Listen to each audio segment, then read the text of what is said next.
What's going on, everyone? Mitesh here with Tech, and today we are talking about these two keyboards right here. The one on my left right here is the Cooler Master Master Keys Pro S keyboard with Cherry MX Brown switches, and the one on my right here is the Drivo Blade Master TE with Gateron Brown switches. Now, I want to focus on this video about the difference between these two switch types because they're very similar. They both have the nice tactile bump, which makes them fantastic for typing, but the Gateron Browns feel a little bit different than the Cherry MX Browns, which they are cloning. Now, before we get started, I just want to say that this is my experience with these two different types of key switches.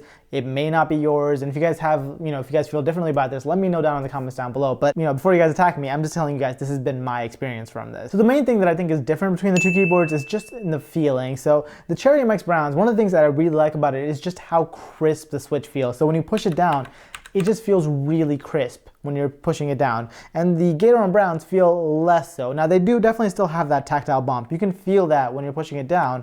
But the thing is that I think is different between the two is that once you feel that tactile bump and you keep pushing it down, it doesn't require extra pressure for you to bottom out this key switch. So I think that's where it doesn't feel quite as crisp, whereas on the Cherry MX, I feel the tactile bump, but then if I keep going, it's like a little bit harder to push down onto it, which just makes it feel a little bit more crisp when you're typing really fast. I feel like this one, it just feels like you're hitting each distinctive key, whereas on the Gateron Browns, it feels just a little bit more mushy because you're not getting that crisp feeling at the bottom of it. Now, most people who are into keyboards will tell you that you shouldn't be bottoming out your keys anyway, so the Cherry MX might be a good way because it stops you from bottoming it out, but I actually like the feeling of the Gateron Browns better because even though I said that they feel a little bit mushy, once you get started typing on this and once you're just using this full time, I found myself actually faster on this keyboard than I did on the Cherry MX Switch keyboard because it just didn't require that extra little bit of force to push it down all the way, which is just how I'm used to typing and how I think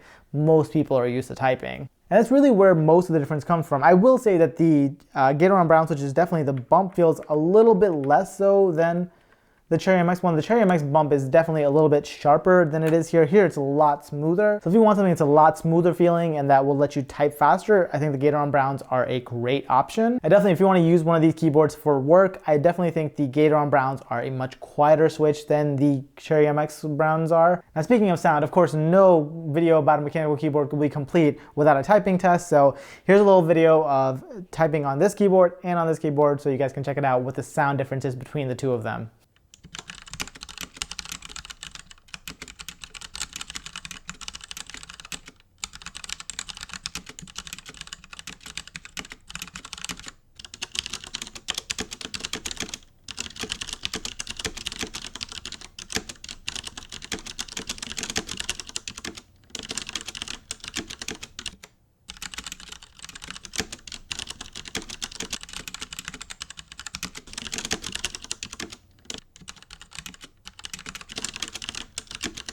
All right, so there you guys have it. That is a look at these two key switches right here. Definitely for me, I think the Gateron Browns are for my personal favorite right now, but you let me know if you guys feel differently in the comments below.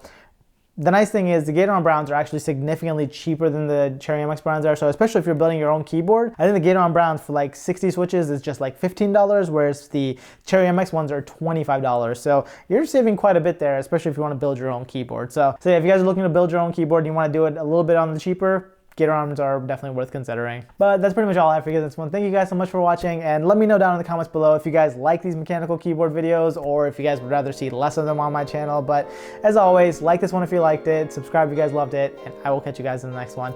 Bye!